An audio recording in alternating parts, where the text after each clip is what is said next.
আসসালামু আলাইকুম ওয়া রাহমাতুল্লাহি ওয়া বারাকাতুহু। আল্লাহ তাআলার দরবারে শুকরগুজার হচ্ছি, শুকরিয়া আদায় করছি যে আল্লাহ পাক রব্বুল আলামিন আমাদেরকে ধারাবাহিক তাফসীর শোনার এই ক্লাসে যুক্ত হওয়ার তৌফিক দান করেছেন। এজন্য সেই মহান মুনিবের দরবারে কালিমাতুশ শুকর আদায় করছি। আমরা পড়ছি আলহামদুলিল্লাহ। দরুদ ও সালাম জানাচ্ছি আমাদের প্রিয় নবী সাইয়্যিদুল মুরসালিন রাহমাতুল লিল আলামিন, প্রিয় নবী মুহাম্মদুর রাসূলুল্লাহ। আমরা পড়ছি সাল্লাল্লাহু আলাইহি ওয়াসাল্লাম এর প্রতি। আল্লাহ তাআলার কাছে যথারীতি আমাদের আজকের তাফসীর ক্লাসের শুরুতে দোয়া করছি। আল্লাহ পাক রব্বুল আলামিন একান্ত মেহেরবানি করে আমাদেরকে যেন আমাদের এই ক্লাসগুলো যেন আমাদের দুনিয়াতে আমাদের জন্য বরকতের ওসিলা এবং পরকালীন জীবনে আল্লাহ তাআলা একান্ত মেহেরবানি করে এই ক্লাসগুলোতে আমাদের জন্য সকলের জন্য এই ক্লাসগুলোকে নাজাতের ওসিলা হিসেবে কবুল করে নেন। আল্লাহ তাআলার কাছে সেই কামনা করে আমরা আমাদের আজকের ক্লাস শুরু করছি ইনশাআল্লাহ। আজকে আমরা তেলাওয়াত শুনব পবিত্র কুরআনুল কারীমের ৮৯তম সূরা, সূরা আল ফাজর। এই সূরাতে আয়াত সংখ্যা ৩০। সূরাটি মাক্কী সূরার মধ্যে অন্যতম। ফজর শব্দের অর্থ তো আপনারা সবাই জানেন, ফজর মানে ফজর, এটাই হচ্ছে সহজ অর্থ, ভোরবেলা। এই সূরার প্রথম যে আয়াত সেটা থেকে এই সূরার নামকরণ করা হয়েছে। তো আমরা এই সূরাতে আমরা শুনব। তার আগে এই সূরা সম্পর্কে একটি হাদিস আমরা শোনাচ্ছি। হাদিসটা পরেই শোনাই, আমরা আগে এই সূরাটার অর্থ শুনি, এরপর ইনশাআল্লাহ এই সূরা সম্পর্কে আপনাদেরকে শোনাবো। ওয়াল ফাজর, ওয়া এখানে শপথ, ফজর মানে ফজরের শপথ, ভোরবেলার শপথ, উষার শপথ। ওয়া লায়ালিন আশর, ওয়া এবং লায়ালিন রাতের, আশর 10, এবং শপথ হচ্ছে ওয়া লায়ালিন আশর, আর শপথ হচ্ছে 10 রাতের। সরি, এখানে আমরা ওয়া দিয়ে এবং অর্থ করব না, এটাও শপথ। ওয়া লায়ালিন শপথ রাতের, আশর 10 রাতের শপথ। তাহলে এই 2 নম্বর আয়াত হচ্ছে ওয়া লায়ালিন আশর, 10 রাতের শপথ বা 10 রাতের কসম। ওয়াশ-শাফঈ ওয়াল ওয়াতর, কসম শাফঈ জোড়ের, ওয়াল ওয়িতর ওয়াতর বেজোড়ের। ওয়াশ-শাফঈ ওয়াল ওয়াতর জোড় এবং বেজোড়ের শপথ। ওয়াল লাইলি ইযা ইয়াসর, ওয়া এবং লাইল রাতের শপথ, সরি ওয়াল লাইল রাতের শপথ, ইযা যখন, ইয়াসর তা যেতে থাকে, মানে রাত যখন চলে যায়, রাত যখন বিদায় নেয়।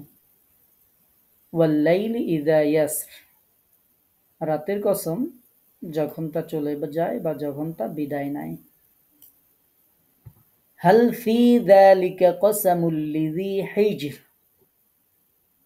হাল কি,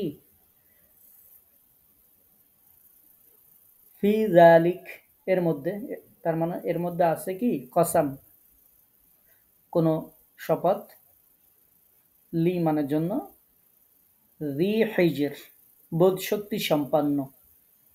তাহলে এর অর্থ হচ্ছে এর মধ্যে কি বোধ শক্তি সম্পন্ন ব্যক্তিদের জন্য কোনো কসম আছে, কোনো শপথ আছে।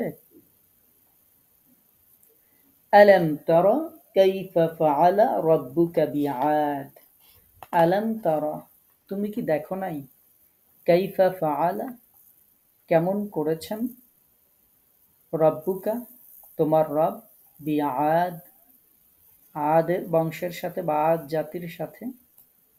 তুমি কি দেখনি তোমার রব আদ জাতির সাথে কেমন আচরণ করেছেন।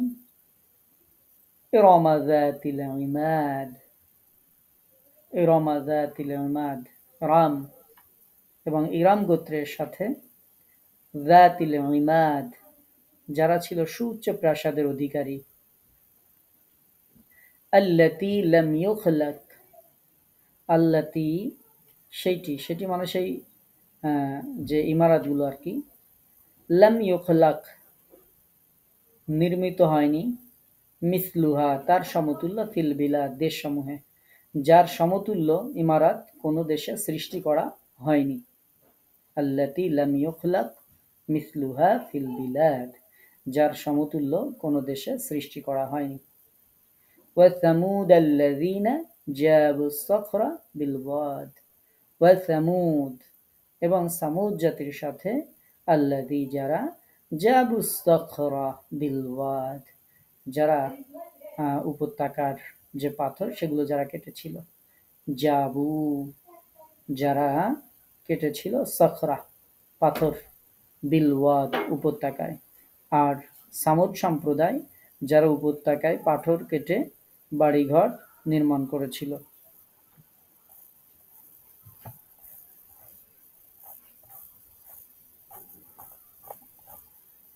ওয়া ফিরআউনা যিল আওতাদ, ওয়া এবং ফিরআউনের সাথে, যিল আওতাদ যে ছিল কিলক সমূহের অধিপতি। আর এই আওতাদ এর আরো একটা অর্থ হচ্ছে সেনা ছাউনি, যে ছিল সেনা ছাউনির অধিকারী বা সৈন্য শিবিরের অধিপতি ফিরআউনের সাথে বা কেমন ব্যবহার করেছিলেন। আল্লাযীনা যারা, তগাও সীমা লঙ্ঘন করেছিল, ফিল বিলাদ দেশসমূহে, ফাআকতারু ফিহাল ফাসাদ, অতঃপর, আকতারু তারা খুব বাড়িয়ে দিয়েছিল, বৃদ্ধি করেছিল, ফিহা সেখানে, ফাসাদ বৃদ্ধি করেছিল, মানে বিপর্যয় বৃদ্ধি করেছিল, অশান্তি বৃদ্ধি করেছিল। ফাসাব্বা মানে অতঃপর, সাব্বা আঘাত করলেন, আলাইহিম তাদের উপর, রব্বুকা তোমার রব, অতঃপর তোমার রব তাদের উপর আঘাত করলেন, সাউত আযাব চাবুকের শাস্তির মতো, ফলে তোমার রব তাদের উপর আযাবের কষাঘাত মারলেন, এরকম আর কি। অতঃপর এর যে সুতরাং তোমার রব তাদের উপর শাস্তির কষাঘাত হানলেন, এরকম। ইন্না রব্বাকা লাবিল মিরসাদ, ইন্না নিশ্চয়ই, রব্বাকা তোমার রব, লাবিল মিরসাদ অবশ্যই তাদেরকে ধরবেন, মানে নিশ্চয়ই তোমার রব, লাবিল মিরসাদ এর একটা অর্থ হচ্ছে যে তোমার রব তাদেরকে ঘাঁটিতেই ধরবেন, বা তোমার রব সবই দেখেন, সময়ের প্রতীক্ষায় থাকেন, এরকম অর্থ আছে যে তোমার রব সব দেখেন, সময়ের প্রতীক্ষায় থাকেন। আবার আছে যে তোমার রব লাবিল মিরসাদ ঘাঁটিতেই, এই ঘাঁটি মানে যেখানে লোক থাকে, শত্রুর অজান্তে তার অপেক্ষায় ওঁত পেতে থাকে এবং শত্রুকে বাগে পেয়েই আক্রমণ করে। তো আল্লাহ পাক রব্বুল আলামিনের ক্ষেত্রে এই শব্দটা ব্যবহার করা হচ্ছে যে আল্লাহ তাআলা তাদের প্রতি সতর্ক দৃষ্টি রাখছেন এবং সময়ের প্রতীক্ষায় আছেন, তাদেরকে ধরবেন, এরকম আর কি। তো আমরা ৩০ আয়াত যেহেতু আজকে এ পর্যন্ত শুনি, ১৪ আয়াত শুনি, আগামীকাল বাকিটা শুনবো ইনশাআল্লাহ। আমরা ১ থেকে ১৪ নম্বর আয়াত সূরা আল ফাজর এর অর্থটা শুনলাম। এবার আপনাদেরকে এই সূরা সম্পর্কে একটি হাদিস আপনাদেরকে শোনাই। সুনানে নাসাইতে জাবির রাদিয়াল্লাহু তাআলা আনহু থেকে হাদিসটি বর্ণিত হয়েছে, যে হাদিসটা আপনাদেরকে শোনাচ্ছি। মুয়াজ রাদিয়াল্লাহু তাআলা আনহু সালাত আদায় করাচ্ছিলেন। একটি লোক এসে ওই জামাতে শামিল হয়। মুয়াজ রাদিয়াল্লাহু তাআলা আনহু সালাতে কেরাত লম্বা করেন। তখন ওই আগন্তুক জামাত ছেড়ে দিয়ে মসজিদের এক কোণে গিয়ে একাকী সালাত আদায় করে চলে যায়। মুয়াজ রাদিয়াল্লাহু তাআলা আনহু এই ঘটনা জেনে ফেলেন এবং বলেন যে ওই ব্যক্তি মুনাফিক। তিনি রাসূল সাল্লাল্লাহু আলাইহি ওয়াসাল্লামের কাছে হাজির হয়ে অভিযোগের আকারে এই ঘটনা বিবৃত করেন। রাসূলুল্লাহ সাল্লাল্লাহু আলাইহি ওয়াসাল্লাম তখন ওই লোকটিকে ডেকে নিয়ে কারণ জিজ্ঞাসা করলে সে বলে, হে আল্লাহর রাসূল সাল্লাল্লাহু আলাইহি ওয়াসাল্লাম, আমি এছাড়া আর কি করব? আমি তার পিছনে সালাত শুরু করেছিলাম আর তিনি শুরু করেছিলেন লম্বা আসরা। তখন আমি জামাত ছেড়ে দিয়ে মসজিদের এক কোণে একাকী সালাত আদায় করে নিয়েছিলাম। অতঃপর মসজিদ হতে বের হয়ে এসে আমার উষ্ট্রীকে খাবার দিয়েছিলাম। তার এই কথা শুনে রাসূলুল্লাহ সাল্লাল্লাহু আলাইহি ওয়াসাল্লাম মুয়াজ রাদিয়াল্লাহু তাআলা আনহুকে বলেন, হে মুয়াজ, তুমি তো জনগণকে ফিতনার মধ্যে নিক্ষেপকারী। তুমি কি ওয়াল ফাজরি, তারপরে ওয়াল লাইলি, তারপরে ওয়াশ-শামসি ওয়া দুহাহা, তারপরে সাব্বিহ ইসমা রাব্বিকাল আ'লা, এই সূরা গুলো কি তুমি পাঠ করতে পারো না? তো প্রিয় নবী সাল্লাল্লাহু আলাইহি ওয়াসাল্লাম এভাবে মুয়াজ রাদিয়াল্লাহু তাআলা আনহুকে এই সূরাগুলো নামাজের মধ্যে পাঠ করার জন্য বলেছিলেন। ফজর, আমরা যে ফজর সম্পর্কে জানছি, এই ফজরের ব্যাপারে আরো একটি হাদিস শোনাই, যে হাদিসটা আরো বিভিন্ন গ্রন্থে এসেছে, অর্থাৎ যে হাদিসটা শোনালাম মূলত সেই হাদিসটার মূল বক্তব্য এটাই যে প্রিয় নবী এটা দিয়ে সালাত আদায় কেন করো না, এটা মুয়াজ রাদিয়াল্লাহু তাআলা আনহুকে বলেছিলেন। আমরা এই সূরাটাতে দেখতে পাচ্ছেন 5টি বিষয়ের শপথ এই সূরাতে আছে। তো এই 5টি বিষয়ের যে শপথ এই সূরার মধ্যে আছে, আমরা সে সম্পর্কে একটু জানি। 5টি বিষয়ের প্রথম বিষয় হচ্ছে ফজর, অর্থাৎ সুবহে সাদিকের সময় বা উষা নামে খ্যাত।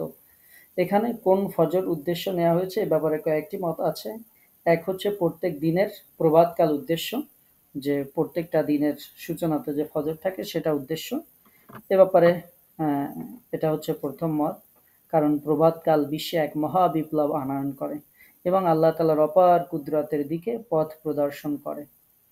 2 নম্বর হচ্ছে এখানে বিশেষ দিনের প্রভাতকাল বোঝানো হয়েছে, সেই হিসেবে কারো কারো মতে এর দ্বারা মহররম মাসের প্রথম তারিখের প্রভাতকাল উদ্দেশ্য, যেটা আমাদের এই মাত্র কয়েকদিন আগে গেল, কারণ এ দিনটি ইসলামী চন্দ্র বছরের সূচনা। কেউ কেউ এর অর্থ নিয়েছেন জিলহজ মাসের প্রথম 10 তারিখের প্রভাতকাল। তো আমরা স্বাভাবিকভাবে প্রথম যে তাফসীরটা শুনলাম যে ফজর মানে প্রত্যেক দিনেরই ফজর, এটাই আমরা মনে করেন যে আমরা এটাই ধরে নিলাম। 2 নম্বর, আল্লাহ তাআলা শপথ করেছেন ওয়া লায়ালিন আশর, ফজরের শপথ করার পরে 10 রাত্রি শপথ করেছেন।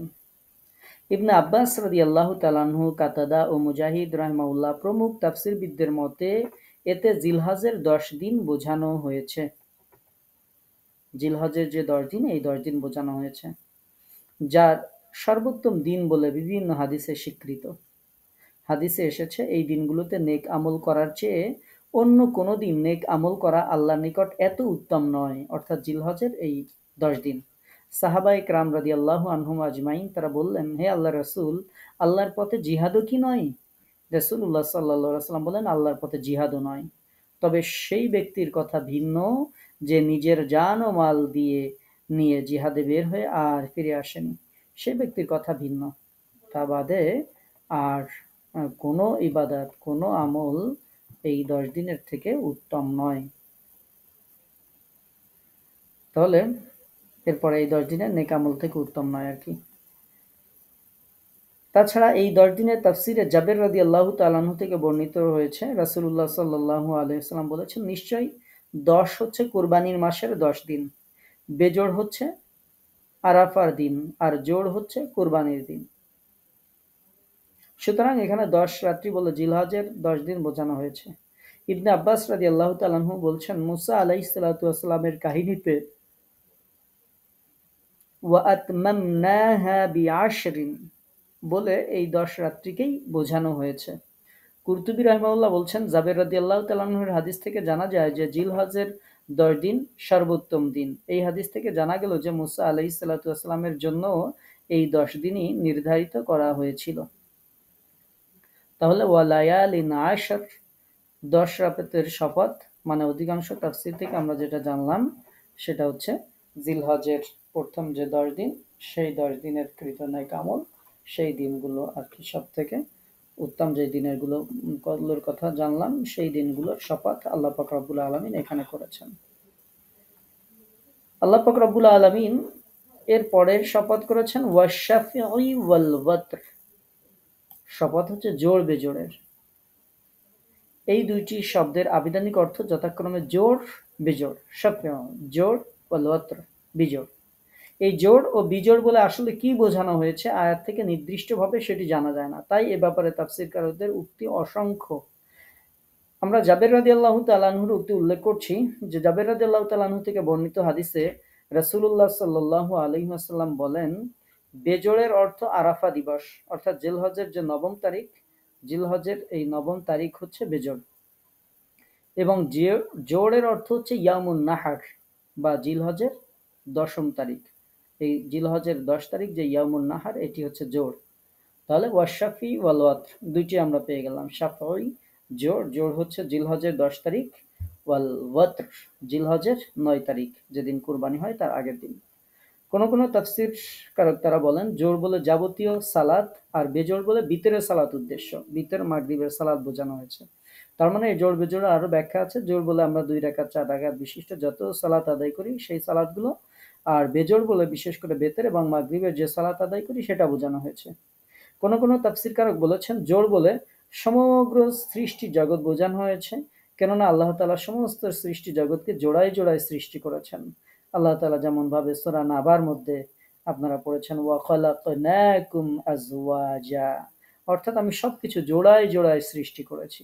তো আল্লাহ যেহেতু জোড়ায় জোড়ায় সৃষ্টি করেছেন, সুতরাং জোড় দ্বারা সমস্ত জোড়া বোঝানো হয়েছে। যথা আমরা শুধু বস্তু জগৎ নয়, শুধু প্রাণী জগৎ নয়, এর বাইরেও যা আছে, যেমন কেউ কুফরি করলো, তার বিপরীত পক্ষে আমরা ঈমান এনেছি। কারো সৌভাগ্য আছে, তার বিপরীতে দুর্ভাগ্য আছে। কোথাও আলো আছে, তার বিপরীতে অন্ধকার আছে। কোথাও রাত হয়, তার বিপরীতে কোথাও দিন থাকে। কখনো শীতকাল আসে, তার বিপরীতে গ্রীষ্মকাল আসে। উপরের দিকে তাকাইলে আমরা আকাশ দেখতে পাই, নিচের দিকে তাকাইলে পৃথিবী দেখতে পাই। আমরা আবার আমরা যে জাউল আকল, বোধ শক্তি সম্পন্ন যে জীব, তার মধ্যে মানুষও আছে, জিনও আছে। আবার এই উভয় জাতির মধ্যে নর আছে, নারী আছে। তার মানে সবগুলোর মধ্যেই আমরা দেখতে পাই যে জোড় আছে। তো পৃথিবীতে আল্লাহ তাআলা যা কিছু সৃষ্টি করেছেন, আল্লাহ তাআলা বলছেন ওয়া খালাকনাকুম আজওয়াজা, আমি তোমাদের সবকিছুকে জোড়ায় জোড়ায় সৃষ্টি করেছি। তো এখানে ওয়াশাফঈ বলে এই সমস্ত জোড়ার কথা বোঝানো হয়েছে।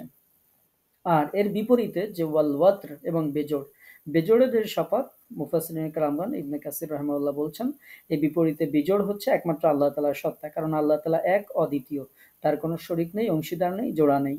তো এই ওয়াতর মানে হচ্ছে আল্লাহ তাআলা, এটি একটি তাফসীর। আর তবে যেহেতু জাবের রাদিয়াল্লাহু তাআলা আনহু বর্ণিত হাদিসে এর একটি তাফসীর এসেছে, সেই তাফসীরটি বেশি গুরুত্বপূর্ণ, যেটি আমরা উল্লেখ করেছি। তো আমরা এখানে অনেকগুলো জোড় এবং বিজোড়ের অনেকগুলো ব্যাখ্যা আমরা এখানে শুনলাম, আলহামদুলিল্লাহ। এরপরে বলা হয়েছে ওয়াল্লাইলি ইযা ইয়াসর, ওয়াল্লাইল এবং রাত যখন চলে যায় সেটার শপথ। তো এই যে ইয়াসর যে শব্দটি, এটি হচ্ছে রাত্রিতে চলা, রাত্রির শপথ যখন সে চলতে থাকে তথা খতম হয়ে যায়, রাত যখন চলে যায় খতম হয়ে যায়।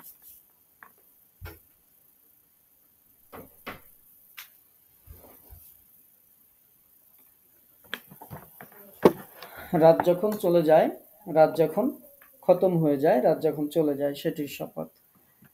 তার এই যে তাহলে আমরা এখানে ফজরের শপথ পাইলাম, 10 রাতের শপথ পাইলাম, জোড় বেজোড় পাইলাম, রাত যখন চলে যায় সেটা পাইলাম। এই 5টি শপথ আমরা এই 4 আয়াতের মধ্যে 5টি বিষয় আল্লাহ তাআলা যে শপথ করেছেন সেটি আমরা জানলাম। এরপর আল্লাহ পাক রব্বুল আলামিন 5ম নম্বর আয়াতে বলছেন, উপরোক্ত 5টি শপথ করার পর আল্লাহ তাআলা যেই সমস্ত মানুষরা গাফেল, সেই সমস্ত মানুষদেরকে চিন্তা ভাবনা করার জন্য আল্লাহ তাআলা বলছেন, এতে কি বিবেকবানরা শপথ নেয়ার মতো গুরুত্ব খুঁজে পায়? হাল ফি যালিকা কসামুল লিযি হিজর, এতে কি যারা বিবেকবান আছে, যারা নিশ্চয়ই এর মধ্যে শপথ রয়েছে জ্ঞানবান ব্যক্তির জন্য। তো জ্ঞানবান নিশ্চয়ই এর মধ্যে, হালফি যালিকা এর মধ্যে কি শপথ নেই, কসম কি এর মধ্যে নেই? লিজি হেজ যারা বিবেক আছে তাদের জন্য কি এর মধ্যে শপথ বা কসম নেই? এটি আল্লাহ তাআলা বলেছেন।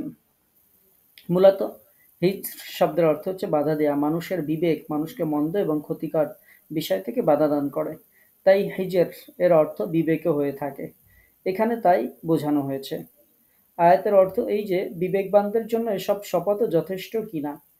এই প্রশ্ন প্রকৃতপক্ষে মানুষকে গাফলাত থেকে জাগ্রত করার একটি কৌশল। পরবর্তী আয়াতসমূহে কাফিরদের উপর আযাব আসার কথা বর্ণনা করেও এই কথা ব্যক্ত করা হয়েছে যে কুফর এবং গুনাহের শাস্তি আখেরাতে হওয়া তো স্থিরকৃত বিষয় এবং মাঝে মাঝে দুনিয়াতেও তাদের প্রতি আযাব প্রেরণ করা হয়। এক্ষেত্রে তিনটি জাতির আযাবের কথা এরপরে ধারাবাহিকভাবে উল্লেখ করা হয়েছে। এক হচ্ছে আদ বংশের আযাবের কথা, দুই হচ্ছে সামুদ বংশের আযাবের কথা, তিন হচ্ছে ফেরাউন সম্প্রদায়ের কথা। যে আমরা আজকে যতটুকু তেলাওয়াত করেছি তার মধ্যে এই তিনটা জাতির কথাই উল্লেখ আছে। তো আল্লাহ পাক রব্বুল আলামিন সেটি এরপরে উল্লেখ করছেন যে এই পাঁচটি জিনিসের শপথ করে বললেন যে এর মধ্যে কি জ্ঞানবানদের জন্য শপথ নেই। এরপর আল্লাহ তাআলা যারা দুনিয়া পরকালে যে শাস্তি দিবেন, কিন্তু শুধু পরকালে না দুনিয়াতেও যে শাস্তি হবে তার দৃষ্টান্ত স্বরূপ আল্লাহ পাক রব্বুল আলামিন তিনটি জাতির কথা উল্লেখ করেছেন। তার প্রথম জাতি হচ্ছে আদ জাতি। আল্লাহ তাআলা বলছেন, আলাম তারা কাইফা ফাআলা রব্বুকা বিআদ। আপনি কি দেখেন নাই যে আপনার রব আদ জাতির সাথে কেমন আচরণ করেছেন, আদ বংশের সাথে। আদ ও সামুদ জাতিদ্বয়ের বংশ লতিকা উপরের দিকে ইরামে গিয়ে এক হয়েছে। তাই এই আয়াতে বর্ণিত ইরাম শব্দটি আদ এবং সামুদ উভয় জাতির ক্ষেত্রে প্রযোজ্য। ইরামা যাতিল ইমাদ, পরের আয়াতে দেখবেন ইরাম গোত্রের প্রতি বলা হয়েছে যে ইরামা যাতিল ইমাদ, ইরাম গোত্রের প্রতি। তাহলে আদের প্রতি ইরাম গোত্রের প্রতি বলা হয়েছে। তো সেটার ব্যাখ্যা হচ্ছে আদ সামুদ উভয় জাতির যে বংশ তালিকা উপরের দিকে ইরাম গোত্রে যায় তারা মিলিত হয়েছে। এখানে ইরাম শব্দ ব্যবহার করে আদ গোত্রের পূর্ববর্তী বংশধর তথা প্রথম আদকে নির্দিষ্ট করা হয়েছে। আর তারা দ্বিতীয় আদের তুলনায় আদের পূর্বপুরুষ ইরামের নিকটতম বিধায় তাদেরকে আদে ইরাম বলে উল্লেখ করা হয়েছে। সূরা আন-নাজমে উল্লেখ করা হয়েছে আদানিল উলা বলা হয়েছে। এখানে তাদের বিশেষণ বলা হয়েছে যাতুল ইমাদ। ইমাদ শব্দের অর্থ হচ্ছে স্তম্ভ। তারা অত্যন্ত দীর্ঘকায় জাতি ছিল বিধায় তাদের জাতিল ইমাদ বলা হয়েছে। অপার কারো মতে তারা যেহেতু অট্টালিকায় বসবাস করত সেহেতু তাদেরকে জাতিল ইমাদ বলা হয়েছে, কারণ অট্টালিকা নির্মাণ করতে স্তম্ভ নির্মাণের প্রয়োজন হয়। তারা সর্বপ্রথম এই জাতীয় অট্টালিকা নির্মাণ করে। দুনিয়ায় তারাই সর্বপ্রথম উঁচু উঁচু স্তম্ভের উপর ইমারত নির্মাণ করার কাজ শুরু করে। কুরআন মাজিদের অন্য জায়গায় তাদের এই বৈশিষ্ট্য সম্পর্কে বলা হয়েছে, হুদ আলাইহিসসালাম তাদেরকে বললেন, তোমরা তোমাদের এই কেমন অবস্থা, প্রত্যেক উঁচু জায়গায় অনার্থক একটি স্মৃতি গৃহ তৈরি করছো এবং বড় বড় প্রাসাদ নির্মাণ করছো যেন তোমরা এখানে চিরকাল থাকবে। তো অন্য আয়াতে উল্লেখ করা হয়েছে সূরা হিজরের মধ্যে যে আর তারা পাহাড় কেটে ঘর নির্মাণ করত নিরাপদ বসবাস করার জন্য। তারা পাহাড় কেটে ঘর তারা নির্মাণ করত। তো এখানে আমরা সেই আদ জাতির কথা আমরা শুনলাম যে যারা ইরামা জাতিল ইমাদ, আল্লাহ পাক রব্বুল আলামিন যাদের ব্যাপারে বলেছেন সুউচ্চ প্রাসাদের যারা অধিকারী ছিল, এবং তাদের ব্যাপারে বলা হয়েছে আল্লাতী লাম ইউখলাক মিসলুহা ফিল বিলাদ, যার সমতুল্য কোনো দেশেই সৃষ্টি করা হয়নি। অর্থাৎ তাদের সমতুল্য বিল্ডিং বা অন্য কিছু কোনো দেশেই তৈরি করা হয়নি। আদ জাতি দৈহিক গঠন, শক্তি, সাহসে অন্যান্য জাতি থেকে তারা স্বতন্ত্র ছিল, একেবারেই স্বতন্ত্র ছিল। কোরআনের অন্যান্য স্থানে তাদের সম্পর্কে বলা হয়েছে দৈহিক গঠনের দিক দিয়ে তোমাদের অবয়বকে অত্যন্ত সমৃদ্ধ করেছেন। আল্লাহ তাআলা আবার অন্য একটি সূরাতে বলছেন, আর তাদের ব্যাপারে বলতে গেলে বলতে হয় তারা কোনো অধিকার ছাড়াই পৃথিবীর বুকে নিজেদের শ্রেষ্ঠত্বের অহংকার করেছে। তারা বলেছে কে আছে আমাদের চাইতে বেশি শক্তিশালী। এটি আল্লাহ তাআলা সূরা হামিম সাজদাতে উল্লেখ করেছেন। আল্লাহ তাআলা সূরা শুআরাতে তাদের সম্পর্কে বলেছেন, আর তোমরা যখন কারো উপর হাত উঠিয়েছ প্রবল প্রক্রান্ত হয়েই উঠিয়েছ। তো এভাবে আদ জাতির কথা উল্লেখ করা হয়েছে এবং এখানে বিশেষ করে তাদের একটি উপত্যকার কথা উল্লেখ করা হয়েছে। সেই উপত্যকাতেও আমরা আসছি। তার আগে আদ জাতির আচ্ছা আমরা শেষ করি, তারপরে আমরা ইয়ে করবো আর কি। তো আদ জাতির যে ঘটনা আমরা শুনলাম, আদ জাতির ব্যাপারে বর্ণনা এসেছে যে তারা পাহাড় কেটে গৃহ নির্মাণ করত। তারপরে সামুদ জাতি ছিল, তারা পাহাড়ের পাথর কেটে নিজেদের গৃহ নির্মাণ করত। ওয়া সামুদ আল্লাজি, সেই সামুদের কথা আসছে এরপরে। ওয়া সামুদ আল্লাজিনা যাবুস সখরা বিল ওয়াদ, এই ওয়াদ শব্দ এখানে আছে। তারপরে যারা উপত্যকায় পাথর কেটে গৃহ নির্মাণ করত, তাই পাথর কেটে সামুদ জাতিরা গৃহ নির্মাণ করত। একেবারে পাহাড়ের পাথর কেটে কেটে পাথর কেটে পাহাড় কেটে তারা বাড়ি বানাতো। পাহাড়ে যে গুহাগুলো আমরা দেখতে পাই এরকম কত শক্তিশালী ছিল চিন্তা করেন। পাহাড় কেটে তারা তাদের বসবাসের জায়গা তৈরি করে ফেলতো, এত শক্তিশালী তারা ছিল। তো তারা যে উপত্যকায় ছিল, বিলওয়াদ বলা হয়েছে যে যারা উপত্যকায় পাথর কেটে ঘর নির্মাণ করেছিল। এই উপত্যকা বলতে আলকুরা উপত্যকা বোঝানো হয়েছে। সামুদ জাতির লোকেরা সেখানে পাথর কেটে কেটে তার মধ্যে এভাবে ইমারত নির্মাণের রীতি তারা সেখানে প্রচলন করেছিল। তাহলে আদ জাতি পাইলাম, সামুদ জাতি পাইলাম। এরপরে আল্লাহ পাক রব্বুল আলামিন উল্লেখ করেছেন ওয়া ফিরআউনা যিল আওতাদ, এবং কিলকওয়ালা ফেরাউন। আওতাদ শব্দের অর্থ হচ্ছে কিলক। ফেরাউনের জন্য জুল আওতাদ বলা হয়েছে, কিলকের অধিকারী বলা হয়েছে। সূরা সাদের 12 নম্বর আয়াতে উল্লেখ করা হয়েছে। ফিরাউনকে কিলকওয়ালার বলার বিভিন্ন কারণ তাফসীরকারগণ বর্ণনা করেছেন। কারো কারো মতে এর দ্বারা জুলুম নিপীড়ন এটা বোঝানো হয়েছে, কারণ ফেরাউন যার উপর ক্রোধান্বিত হতো তার হাত পা 4টি পেরেকে বেঁধে তার 4 হাত পায়ে পেরেক মেরে রৌদ্রে শুইয়ে রাখত। অর্থাৎ যার উপর সে একবার রেগে যেত, ফেরাউন তাকে ধরতো বা তার লোক দিয়ে ধরাইতো। ধরানোর পরে তার 2 হাতে 2টা পেরেক আর 2 পায়ে 2টা পেরেক, এভাবে 4 হাত পায়ে পেরেক মেরে তাকে রৌদ্রের মধ্যে শুইয়ে রাখতো। বা কোনো গাছের সাথে পেরেক মেরে রাখতো, একদম গাছের সাথে হাত পা দিয়ে তারপরে গাছের সাথে পেরেক মেরে তারপরে ঝুলায় রেখে দিত। অথবা কখনো দেখা যেত যে পেরেক মেরে দেহের উপর সাপ বিচ্ছু ছেড়ে দিত। এভাবে গাছের সাথে আটকায় বা জমিনের সাথে আটকায় সেটার উপর, সেই মানুষটার উপর পেরেক মেরে দেহের উপর সাপ বিচ্ছু এগুলো ছেড়ে দিত। কোনো কোনো তাফসীরকারকগণ বলেছেন যে এখানে সেনাবাহিনীকেই কিলকের সাথে তুলনা করা হয়েছে, এবং সেই অর্থে কিলকধারী মানে সেনাবাহিনীর অধিকারী, কারণ তাদের বদৌলতে তার রাজত্ব এমনভাবে প্রতিষ্ঠিত ছিল যেন কিলকের সাহায্যে তাঁবুগুলো মজবুতভাবে প্রতিষ্ঠিত থাকে সেরকম প্রতিষ্ঠিত ছিল। তাছাড়া এর অর্থ সেনা দলের সংখ্যাধিক্যও হতে পারে। এক্ষেত্রে এর অর্থ হবে তার সেনাদল যেখানে গিয়ে তাঁবু গাড়ত সেখানে চারিদিকে শুধু তাঁবুর কিলকই পোতা দেখে যেত। কারো কারো মতে এর দ্বারা ফেরাউনের প্রাসাদ অট্টালিকা বোঝানো হয়েছে, তবে এসবের মাঝে কোনো বিরোধ নেই। ফেরাউন মূলত এই সব যেগুলো আমরা শুনলাম তার অধিকারী ছিল।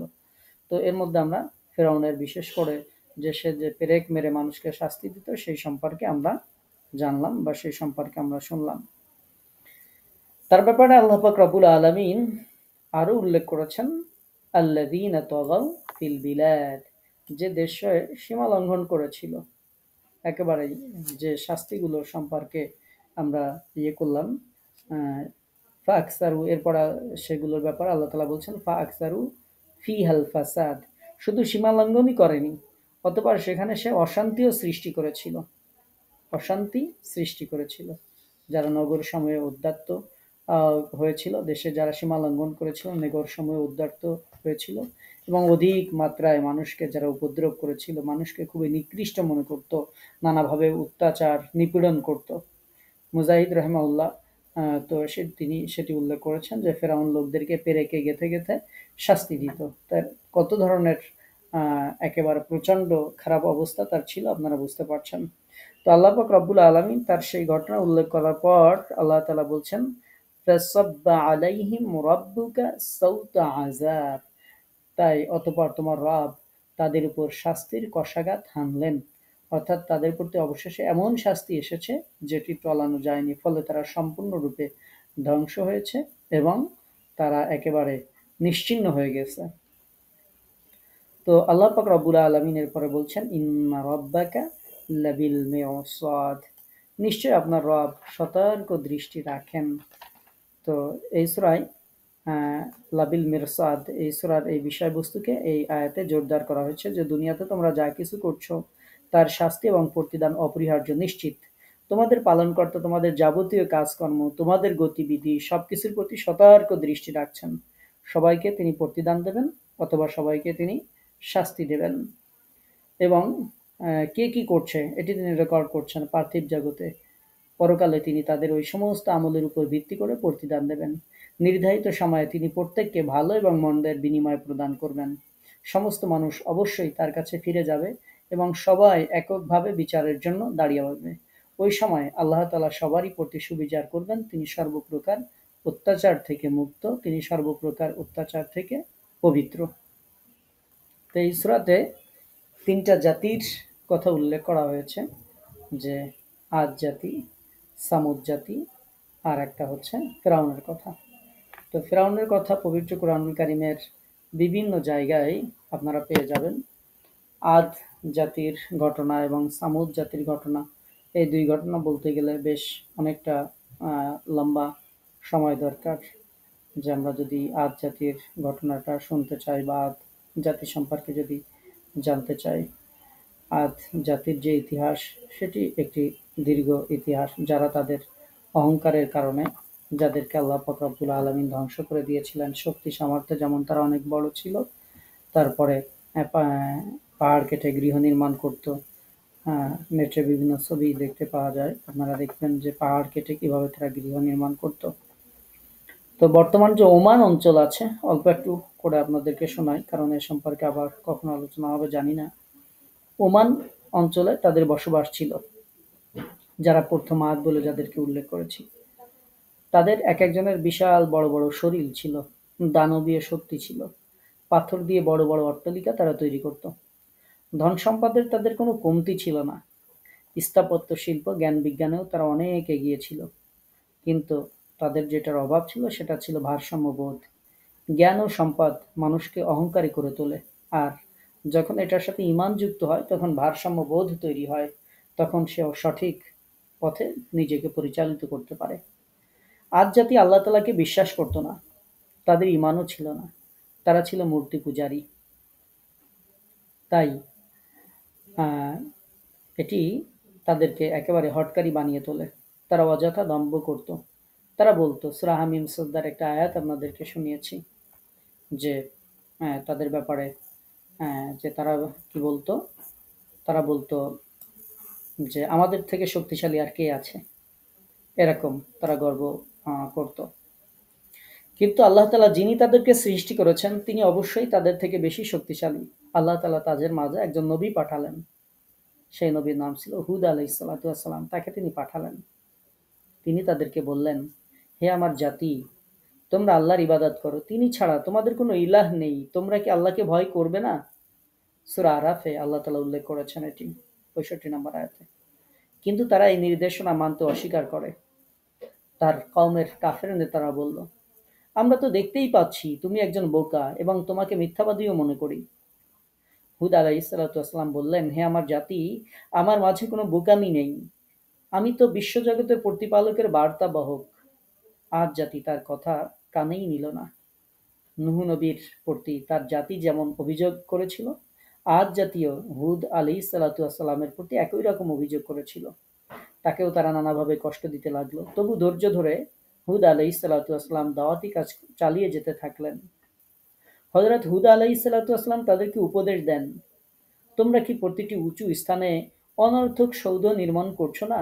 তোমরা বড় বড় প্রাসাদ নির্মাণ করছো, যেন সেখানে তোমরা চিরকাল বসবাস করবে। যখন তোমরা তোমাদের দুর্বল শ্রেণীর কাউকে আঘাত করো, তখন আঘাত হেনে থাকো নিষ্ঠুর জালেমদের মতো। তোমরা আল্লাহ তাআলাকে ভয় করো এবং আমার আনুগত্য করো, আর ভয় করো সেই মহান সত্তাকে যিনি তোমাদেরকে সাহায্য করেছেন।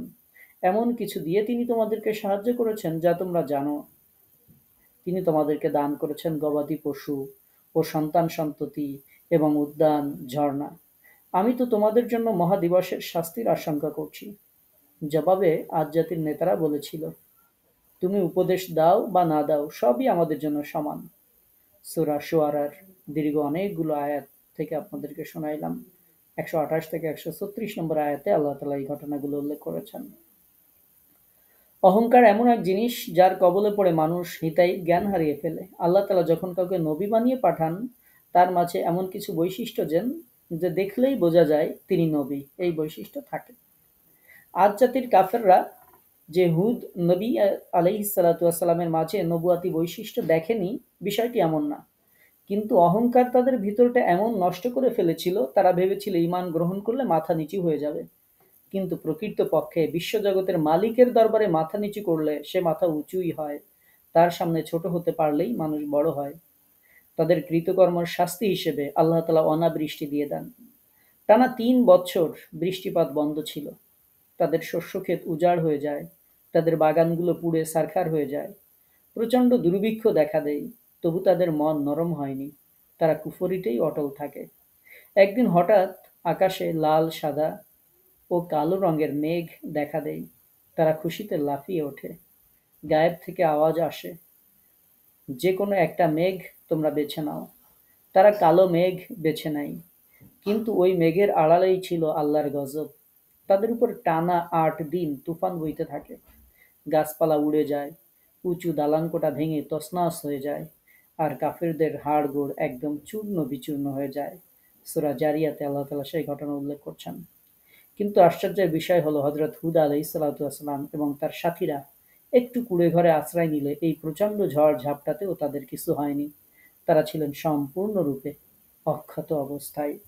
এই ছিল আদ জাতির সংক্ষিপ্ত ইতিহাস, আপনাদেরকে শোনাইলাম।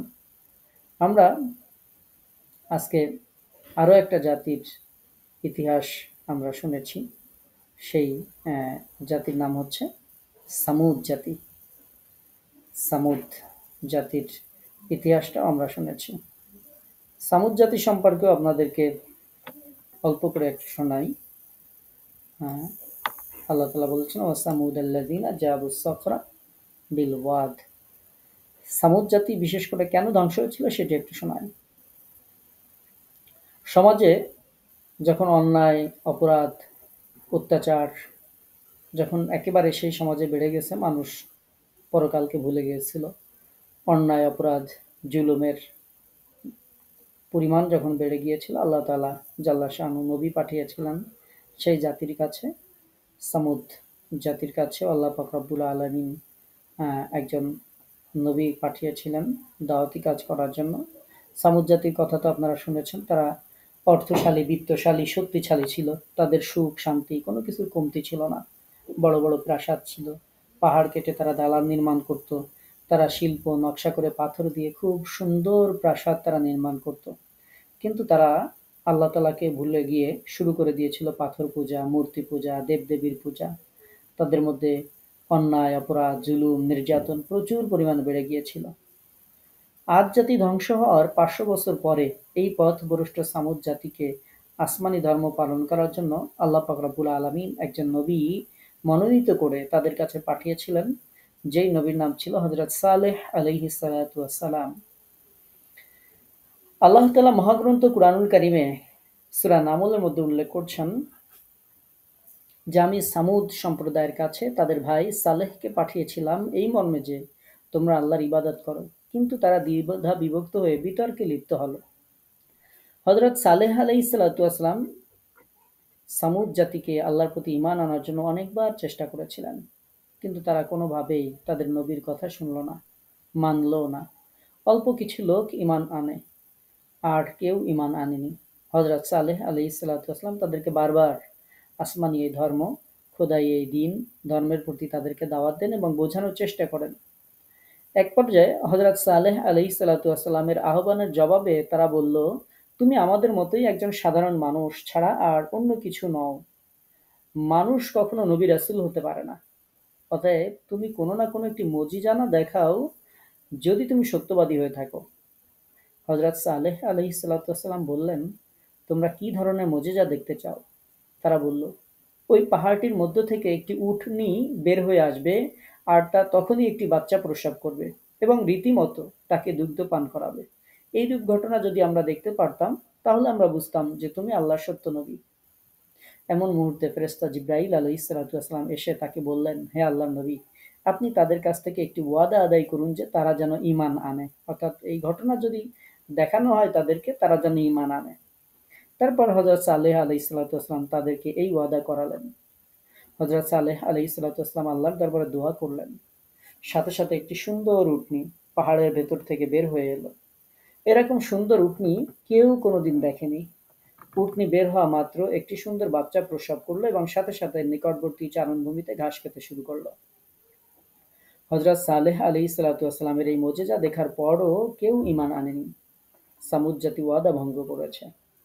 মহাগ্রন্থ আল কুরআনুল কারীমে সূরা হুদের ৬৪ নম্বর আয়াতে সেই ঘটনা আল্লাহ তাআলা উল্লেখ করছেন। আর হে আল্লাহ তাআলা বলছেন যে সালেহ আলাইহিসসালামের কথা, যে তিনি বললেন, আর হে আমার কওম, এটি হচ্ছে আল্লাহর উষ্ট্রি যা তোমাদের জন্য নিদর্শন, অতএব তোমরা একে ছেড়ে দাও যেন আল্লাহর জমিনে চরে খায়, আর ওকে খারাপ উদ্দেশ্যে স্পর্শ করো না, অন্যথায় তোমাদের আকস্মিক শাস্তি এসে পাকড়াও করবে।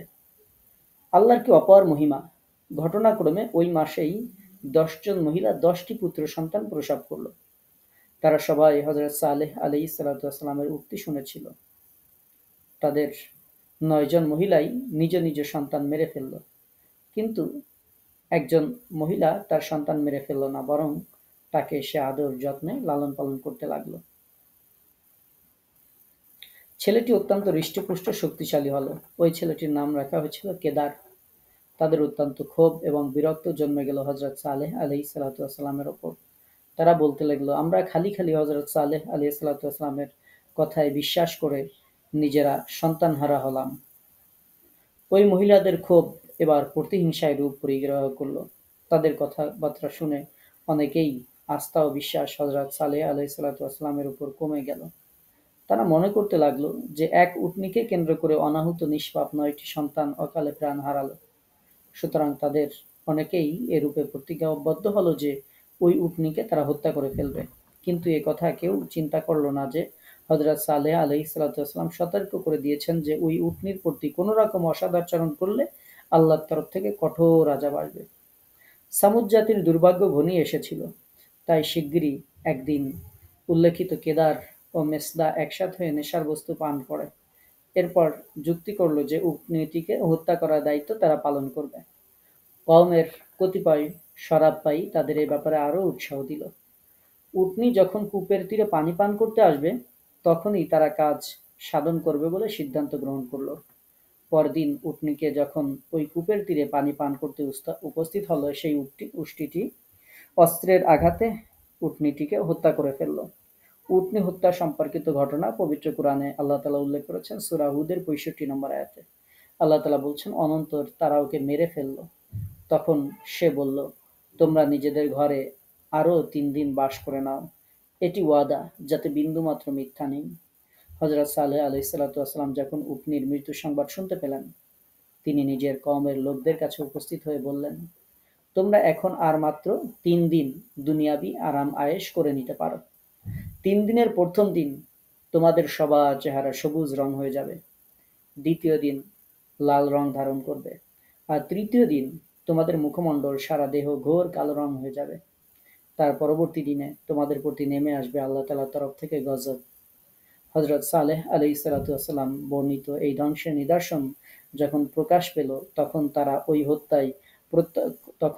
ওই হত্যায় প্রত্যক্ষ ভূমিকা গ্রহণ করেছিল, তারা হযরত সালেহ আলাইহিসসালামকে হত্যা করার উদ্দেশ্যে তার ঘরে যাত্রা করল।